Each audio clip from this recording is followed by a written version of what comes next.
Alô, comunidade, eu sou o Rodrigo Viana e esse é o ICL Urgente, sempre às 5 da tarde, com as principais notícias do Brasil e do mundo. Hoje o resumo desse dia 10 de março de 2026. Eu vou chamar, como sempre faço, a Laura Couto lá na nossa redação, mas o dia 10 de março pra gente, né, Laura? Uma data especial, um ano do ICL Urgente no ar, Laura. Sim, Rodrigo, eu estou muito feliz de a gente estar celebrando esse um ano, esse compromisso que a gente tem com o nosso espectador desde que a gente começou, no dia 10 de março do ano passado. Também sou muito grata, é um ano que eu entrei aqui nessa aventura de ser apresentadora do seu lado, essa parceria incrível, você é meu grande amigo, e também com o Bruno, nosso redator que está aqui do meu lado, e vários jornalistas aqui do ICL que me inspiram muito, então estou muito feliz e que venham muitos programas, né, Rodrigo?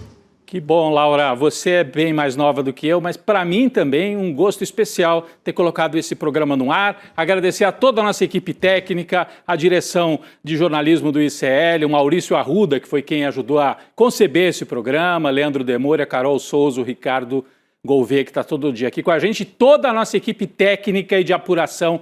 Sem ela não haveria tudo isso e sem você não haveria também esse programa, que é um programa feito com análise a quente e a informação que vai acontecendo ao longo do dia.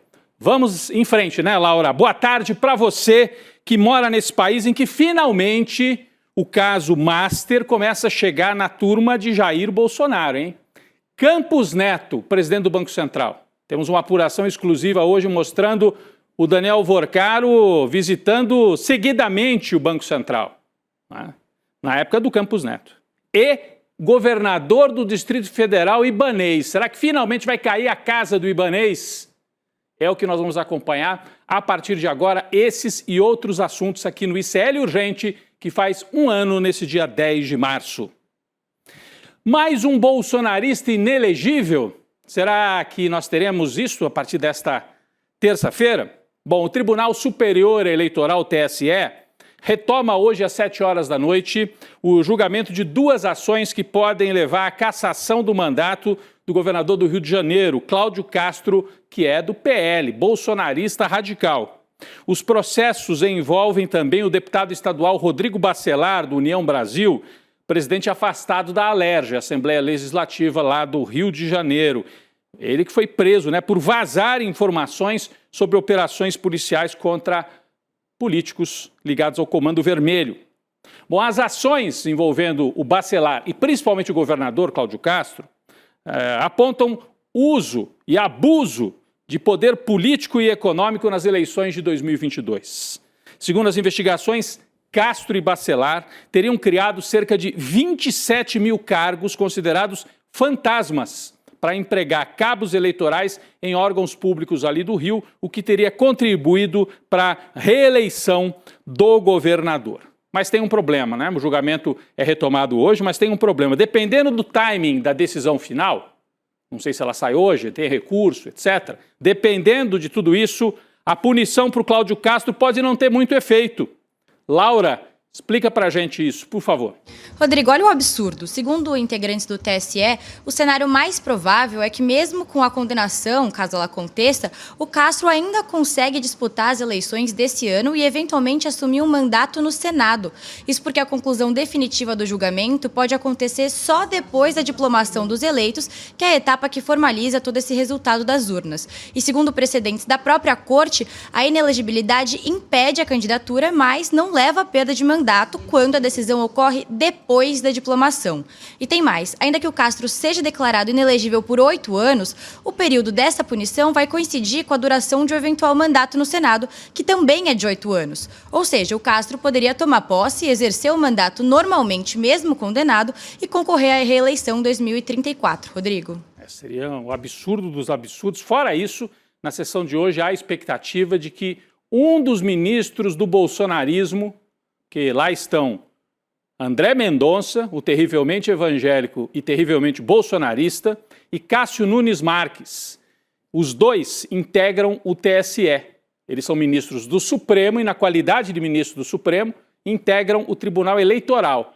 Um deles poderia pedir vistas do processo, atrasar tudo, e aí a gente poderia cair nessa estratégia aí que a Laura acabou de explicar para a gente. Nós vamos acompanhar e amanhã traremos mais detalhes sobre os fatos lá no TSE.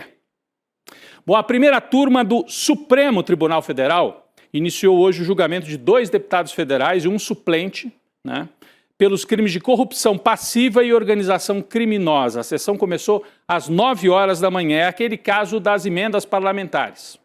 O colegiado vai julgar a ação penal na qual são réus os parlamentares Josimar Maranhãozinho, que é do PL, do Maranhão, Pastor Gil, que é do PL, do Maranhão, e o suplente Bosco Costa, que é do PL do Sergipe. Tudo PL, tudo Partido Liberal. Olha os 3 aí na tela.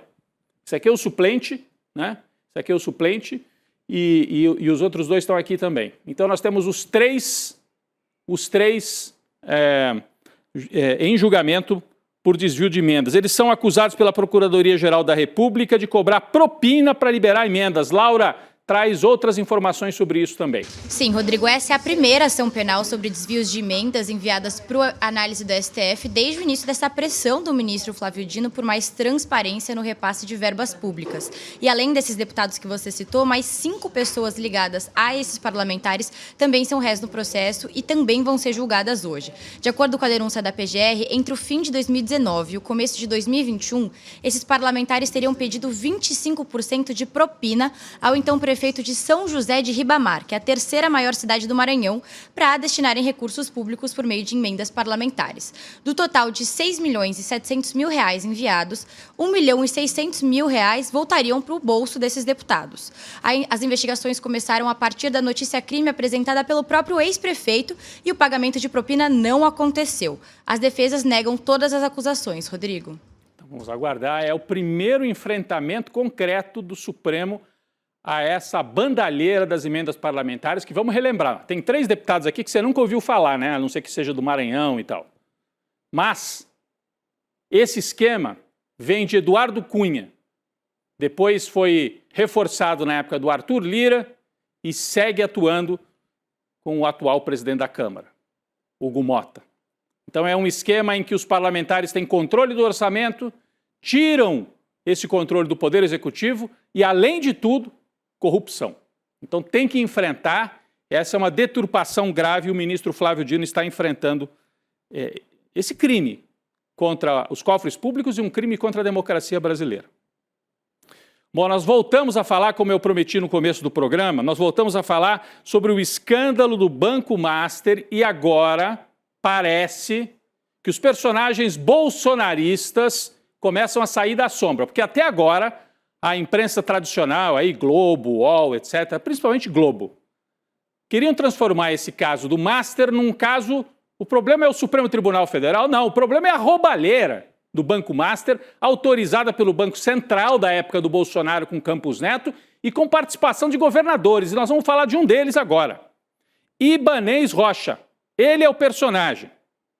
Governador do Distrito Federal. Né? Ele é acusado de embolsar, através do escritório da família dele, 38 milhões de reais da gestora Reage, gestora de fundos, investigada pela Polícia Federal e ligada ao Banco Master. É um caso complexo e é de propósito a complexidade para ser difícil de investigar, mas a gente está aqui para explicar para vocês.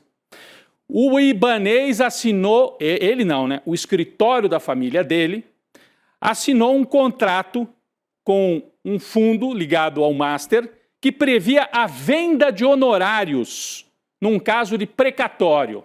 Vou explicar melhor. Precatório, quando qualquer cidadão ganha uma ação da prefeitura, do estado, do governo, ele entra numa fila, ele ganha ação, tem direito a receber. E aí ele entra numa fila e às vezes demora anos e anos para receber. Os advogados, nos casos grandões, ganham honorários gigantescos para conseguir liberar esse dinheiro. E o que o Ibanez fez? Ele era advogado num desses casos e vendeu o direito de receber o honorário no futuro para esse fundo ligado ao Banco Master.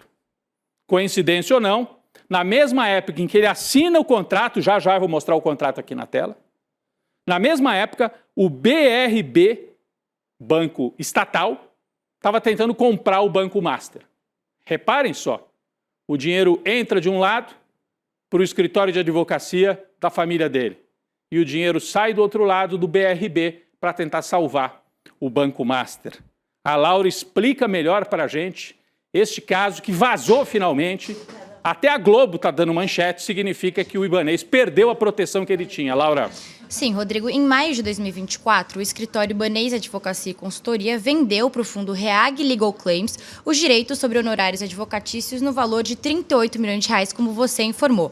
Esse fundo hoje se chama Pedra Azul. E o diretor desse fundo, o Marcos Ferreira Costa, é o mesmo representante do Grupo Bornel, que é outro fundo investigado pela Polícia Federal por ter sido usado em uma operação do Master e da Reag para comprar 25% do controle do banco BRB abaixo do preço do mercado. Então, para se ter uma noção, meses depois de firmar o contrato com o escritório da família do Ibanez, o diretor dos fundos participou e votou em assembleias de acionistas do BRB como representante desse fundo Bornel. O Marcos Ferreira também aparece na Comissão de Valores Imobiliários como responsável pela Reag, que foi liquidada pelo Banco Central em janeiro. Então, o resumo da ópera aqui, a suspeita é que o Master, por meio da Reag, pagou 38 milhões de reais para o governador Ibanez Rocha através de um contrato com o escritório da família dele. E aí, em troca, o Ibanez teria facilitado a compra do Master pelo BRB, que é controlado pelo governo distrital, que hoje o governador é o Ibanez Rocha. Muito bem, então a gente explicou aí essa teia de interesses. Eu vou até virar para cá para a gente colocar no telão os documentos. A gente tem os documentos. Existe um contrato firmado entre o fundo e o escritório da família do Ibanez. Então, aqui, cessionária, quem está cedendo o direito é a Reage, né? A Reage, fundo de investimento que é ligada ao Banco Master. E na outra página você tem, né, o cedente, né? Você tem o cedente, podemos ir para outra página, que é o escritório da família do Ibanez Rocha. Temos aí? Temos. Aqui, ó. Outorgantes cedentes, Ibanez Advocacia e Consultoria Sociedade. Né? Então, está muito claro aqui, existe esse contrato. Então, é um contrato, e a gente tem aqui uma tabelinha que mostra os valores também. Fazia parte do contrato. É o terceiro documento que está aqui, totalizando 38 milhões de reais, total do crédito adquirido, né? Totalidade do valor dos direitos de crédito relativos a honorários contratuais pertencentes aos cedentes. Então, aqui está o documento, né, provando que houve um contrato entre o Fundo Reag e o escritório de advocacia do Ibanez. Em nota, a defesa de Ibanez Rocha afirmou que o governador está afastado do escritório desde 2018. Ora, isso é evidente. Sabemos que ele está afastado. A questão é que o escritório é tocado por um filho dele. Vamos ver um trecho da nota do Ibanez? Podemos colocar aqui na tela? Para a gente dar o outro lado, né? A defesa do governador esclarece que ele está afastado do escritório desde 2018, de modo que não possui informações sobre negociações realizadas quase 6 anos após o seu afastamento. Esclarece-se ainda que o governador nunca participou de qualquer negociação com o senhor Marcos Ferreira, que é esse tal que a Laura citou aqui, desse fundo, tampouco com outros representantes desta empresa. Vale lembrar, né, gente, está aí o outro lado, está aí o posicionamento do governador, mas vale lembrar que em depoimento à polícia no fim de dezembro, Vorcaro disse ter mantido conversas institucionais com o governador, na presença de outras pessoas, inclusive. Ibanez afirma que só esteve com o banqueiro uma vez.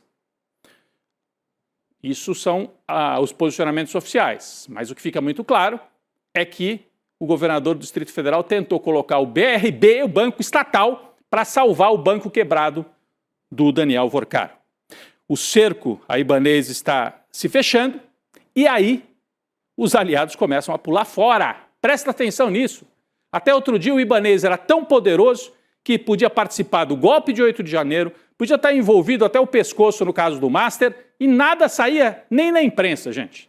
Hoje saiu no Globo. Quando eu vi no Globo, eu falei, aí tem. E aí logo em seguida veio. O Partido Liberal, oficialmente o Partido Bolsonarista, rompeu com o Ibanez, agora, né? Porque está com medo de ser arrastado para dentro do caso Master. E o caso Master tem tudo a ver com o bolsonarismo. Então está aí na tela. PL rompe com o Ibanez e propõe até uma CPI do Master lá na Câmara Legislativa. A Laura tem outros detalhes sobre isso. Laura. Rodrigo, é isso. O que aconteceu hoje foi que o Partido Liberal propôs uma comissão parlamentar de inquérito, a famosa CPI, na Câmara Legislativa do Distrito Federal, para investigar a fraude do Banco Master, principalmente o que envolve o BRB, o Banco de Brasília.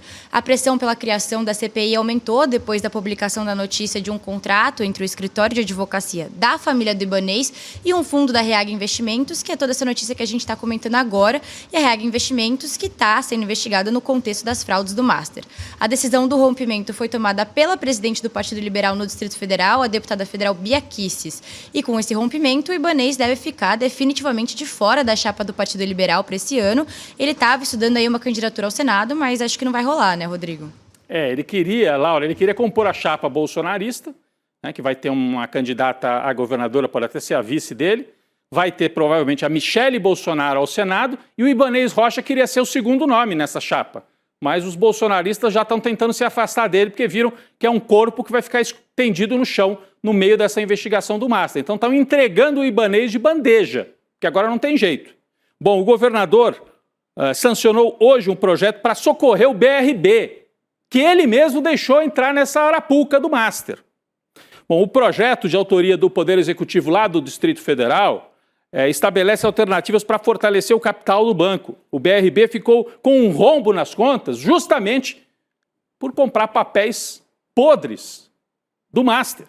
A situação poderia ser ainda mais grave se o Banco Central, já na gestão do Galípolo, no governo do Lula, não tivesse liquidado, feito a intervenção e liquidado o Master e impedido essa negociata envolvendo o Banco Estatal lá de Brasília. Então é um caso muito, muito grave. Mas os escândalos, né, não param.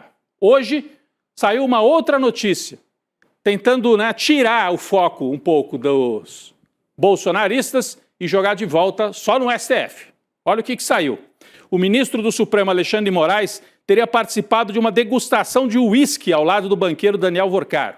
Isso aqui foi divulgado pelo site Poder 360. Além de Vorcaro e Moraes, Andrei Rodrigues, da PF, Dias Toffoli, outro ministro do Supremo, Paulo Gonet, Hugo Mota, Ricardo Lewandowski também teriam participado desse encontro em Londres em abril de 2024. Eu estou colocando tudo no condicional porque é uma apuração do site Poder 360. Eles têm a informação de que houve a viagem e de que houve essa degustação de uísque, mas até onde eu vi não tem fotografia, não tem um registro assim cabal de que eles estiveram todos nessa degustação. Mas a notícia que saiu é essa e nós estamos trazendo aqui. De acordo com a reportagem, a degustação do uísque teria um custo de mais de 3 milhões de reais e teria sido bancada pelo próprio Vorcaro. Foi realizada no George Club, um clube privado localizado numa área nobre de Londres. Está aí, ó, esse lugar aí é uísque, charuto e tal. Sabe o que me espanta? Bom, se for confirmado, é um absurdo. Ministro do Supremo, né, em festinha paga por banqueiro. Mas sabe o que me espanta? Quando o Gilmar Mendes organizava encontros desse tipo em Portugal. Não sei se teve degustação de uísque, em Portugal talvez de vinho. Quando o Gilmar Mendes era o amiguinho da Globo, da direita. Quando o Gilmar Mendes impediu o Lula de virar ministro da Dilma, lembram, na véspera do impeachment? Aí não havia problema, o Gilmar Mendes nunca foi incomodado nos encontros que ele organizou. Até tinha o apelido de Gilmar Palusa. Do mesmo jeito, trem da alegria, levando autoridades brasileiras, misturada com empresário, misturada com tudo. Ou denunciamos todos, ou então não tem denúncia nenhuma. O escândalo é só quando é o Alexandre de Moraes, que acabou de julgar o Bolsonaro, ou o escândalo também é o Gilmar Mendes, na época em que ele impedia o Lula de ser ministro. Então tem que valer para todo mundo. De qualquer maneira, está feito o registro e nós aguardamos as explicações do ministro Alexandre de Moraes e, inclusive, do diretor da Polícia Federal. Ele esteve lá nesse encontro, doutor Andrei Rodrigues, delegado federal, no encontro pago pelo banqueiro, que agora está sendo investigado pela própria Polícia Federal. Complicado, né? Complicado. Bem, mas vamos falar dos outros personagens, porque isso aqui a imprensa tradicional mostra. Né? Mostra. Mas como eu dizia, o Ibanez até agora estava blindado e tem um outro que continua blindado. E nós vamos falar dele agora. Uma apuração do repórter Kleber Lourenço, aqui do ICL Notícias, mostra que o Banco Central virou praticamente o segundo lar de Daniel Vorcaro durante a gestão de Roberto Campos Neto. O banqueiro Vorcaro visitou o BC, o Banco Central, nada mais, nada menos do que 24 vezes entre fevereiro de 2019 e dezembro de 2024, quando então finalizou a gestão de Campos Neto à frente do BC. 24 vezes, 24 visitas do Vorcaro, enquanto o Campos Neto era o presidente do banco. Roberto Campos Neto, vale lembrar, era tão próximo de Jair Bolsonaro que foi votar em 2022 com aquela camisa amarela da seleção para dizer: eu sou presidente do BC, mas antes de tudo eu sou um quadro da extrema-direita brasileira. Esse é o Campos Neto. E um quadro que ajudou o Vorcaro a abrir o banco dele, até um banco chancelado com autorização do Banco Central. Olha só quantas vezes por ano o banqueiro esteve lá no Bacen. Esse é um levantamento feito pelo Kleber Lourenço, a matéria está no site, com base na Lei de Acesso à Informação. Podemos colocar o quadro aqui? É um quadro que mostra todas as visitas, né, do Vorcaro ao Campos Neto, ao Banco Central, na verdade. Não sabemos com quem que ele se encontrou, né? Mas em 2019, 11 visitas. Em 2020, em 2022, em 21 ele pulou, nenhuma. Em 22, 2 visitas. Em 23, 4.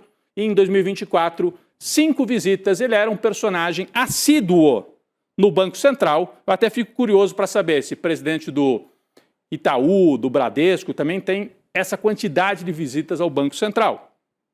Detalhe, em 2019 foi o ano em que ocorreu a aquisição do Banco Máxima pelo Vorcaro, que depois ele transforma em Master. Lembra? Ele compra um banco com outro nome, muda, foi em 2019. Né? Somando os horários de entrada e saída de todas essas visitas aqui, o Kleber fez a conta, ó. Dá 21 horas, 45 minutos e 1 segundo. Ou seja, ele ficou quase um dia inteiro dentro do Banco Central, o Vorcaro, nesse desespero. Primeiro para criar o banco e depois para tentar salvar o banco. E o Banco Central não o perturbou enquanto o Campos Neto esteve lá. Por quê?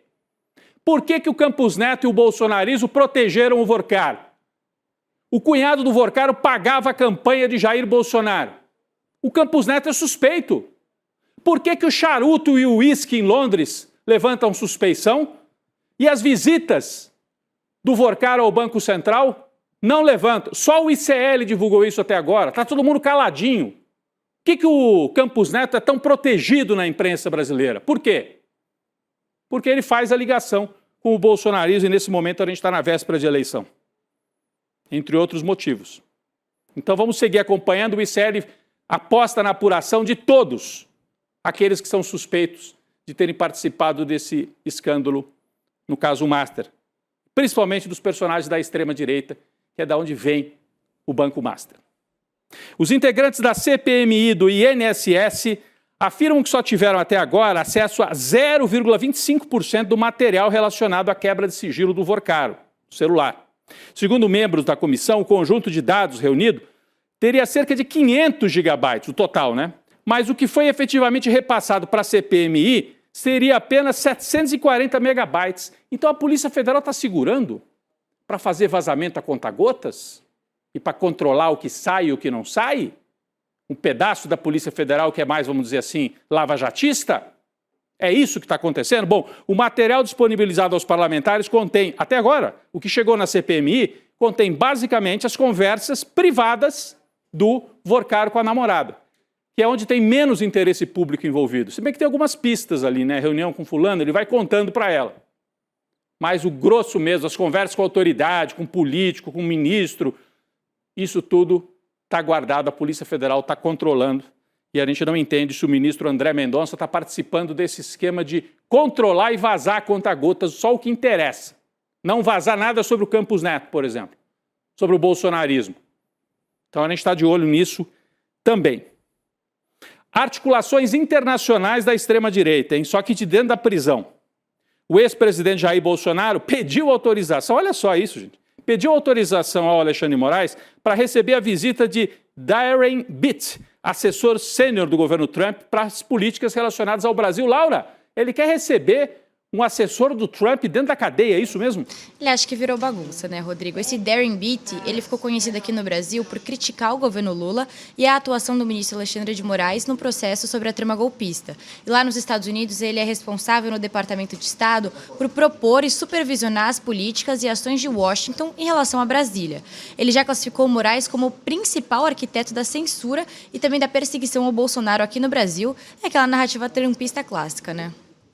Narrativa, vamos ver se vai ter autorização, espero que não. Bom, o segundo escândalo de jatinho envolvendo Nicolas Ferreira, hein? Jatinho, né? O Nicolas já tinha aparecido no outro avião lá do pessoal da Lagoinha, pago pelo Vorcaro e tal. E agora a gente descobre que durante a campanha de 2024, o tal do Nicolas, que diz que é o rei da moral e dos bons costumes, ele viajou num jato pertencente a Nelson Ramos Aguilera, denunciado pelo Ministério Público por integrar uma organização criminosa voltada para lavagem de dinheiro e uso de máquinas de caça-níquel. Olha isso, gente. É uma apuração do Intercept Brasil, a partir do cruzamento de registro do fretamento de aeronaves. A Laura tem outras informações. O segundo jatinho suspeito do Nicolas, ele é meio distraído com isso, hein, Laura? Rodrigo, a história é complexa, mas é o seguinte, vou explicar. Na semana passada, quando foi divulgado que o Nicolas pegou carona com um jatinho do Daniel Vorcaro em 2022, o deputado resolveu fazer piada e respondeu o seguinte: tomara que o dono da Latam não cometa nenhum crime daqui a 4 anos. Agora, parece que essa desculpa não vai mais colar, Rodrigo, porque segundo o Intercept, em 2024, o Nicolas fez 15 viagens bancadas com a verba do fundo partidário. O custo desses voos superou 3 milhões de reais, conforme indicam notas fiscais emitidas pela empresa All Jet Táxi Aéreo LTDA. E isso não é novidade. Mas o que não havia sido revelado até agora é que um desses voos foi operado pela All Jet e foi realizado em uma aeronave da empresa que pertence ao Aguilera, que você citou, o empresário denunciado em 2022 por lavagem de dinheiro. Ou seja, diferentemente do caso do jatinho do Vorcaro, dessa vez o dono da aeronave já tinha sido denunciado bem antes do Nicolas entrar no avião, Rodrigo. Então não vale mais a desculpa que ele deu, né, Laura? Ele é distraído, ele vai entrando em avião de qualquer um, inclusive da bandidagem aí, né? Tá perigosa a situação do Nicolas Ferreira. Eu vou trazer aqui atualizações da guerra. Tô chegando lá, gente. Tô chegando lá nas atualizações da guerra. Espera um pouquinho só. É aqui, ó. Exatamente, ó. Nova ameaça dos Estados Unidos, hein? Trump diz que vai atacar com 20 vezes mais força o Irã. A declaração foi dada hoje. Caso o país mantenha bloqueio lá no Estreito de Hormuz. Bom, isso acontece. Eu estou com um problema aqui aqui no meu equipamento aqui na mão. Mas eu vou retomar aqui. Isso acontece depois dele afirmar mais cedo à rede CBS que a guerra praticamente acabou. Então, o Trump, ontem, preocupado com a alta do preço do dólar, do preço do petróleo, disse, a guerra acabou. Depois o Irã falou, acabou nada, continuam bloqueados os petroleiros. E hoje o Trump está dizendo que vai atacar o Irã com 20 vezes mais força se não liberarem a passagem dos petroleiros. Ele publicou até uma postagem na rede social dele. Se o Irã fizer algo que interrompa o fluxo de petróleo, será atingido pelos Estados Unidos 20 vezes mais forte do que foi atingido até agora. Rezo para que isso não aconteça. Este é um presente dos Estados Unidos para a China e para todas as nações que usam imensamente, intensamente o Estreito de Hormuz. Obrigado pela atenção sobre esse assunto, presidente Donald Trump, ameaçando fortemente retomar aí os ataques ao Irã. Eu queria só agradecer mais uma vez a Laura aqui pela participação, pela parceria, mas dizer, Laura, hoje você vem aqui para o estúdio já. Sim. Nós vamos comemorar esse 1 ano aí do ICL Urgente. Vem para cá, enquanto isso eu vou dar um recado aqui. Tô indo aí, Rodrigo, tô indo aí. Vem. Olha, mas eu quero deixar um recado aqui. Você, por acaso, já está no nosso grupo do ICL Notícias no WhatsApp. Você recebe as principais notícias do Brasil e do mundo. Quem está no grupo vai acompanhando em primeira mão, antes até das coisas serem postadas, nos nossos programas, no nosso site. Como é que você entra nesse grupo? Você digita icl.com.br/grupo e é através desse grupo que você vai conhecer a grande novidade que o Eduardo Moreira vai anunciar no final desse mês. É uma novidade que tem a ver com tecnologia, tem a ver com disputa das tecnologias. Eu não posso dar mais spoiler do que isso. Entra no grupo, icl.com.br/grupo. E aí você vai ficar sabendo antes de todo mundo qual é a grande novidade que vem no final desse mês. É uma novidade que vai mudar aí a maneira da gente operar no jornalismo, você entra em icl.com.br/grupo. Vem aí o N2, mas antes quem vem aí é a Laura, que a gente fica sempre um na redação, outro aqui. Vamos comemorar junto. Opa, tem bolo! Vem a nossa equipe, 1 ano no ar. O Bruno Concílio, o nosso Gus, representando toda a nossa equipe de editores, equipe técnica. Vamos virar para aquela câmera. A Laura é minha chefe aqui. Vamos organizar aqui. Isso. Então vamos lá. É isso. Né? Parabéns? Não tem vela, mas assim, parabéns, é o programa mais novo do ICL. É um orgulho para todos nós fazer esse programa há 1 ano. Obrigado a vocês, principalmente. Valeu, gente. Obrigado. Parabéns. Don't waste my time.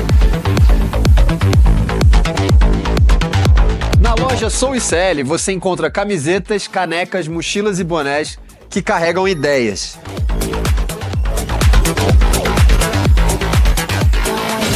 Produtos com propósito para quem acredita em justiça, consciência e transformação. Vista, use, leve a luta com você. Acesse souicl.com.br e escolha o que representa você. ICL, souicl.com.br, tá tudo lá.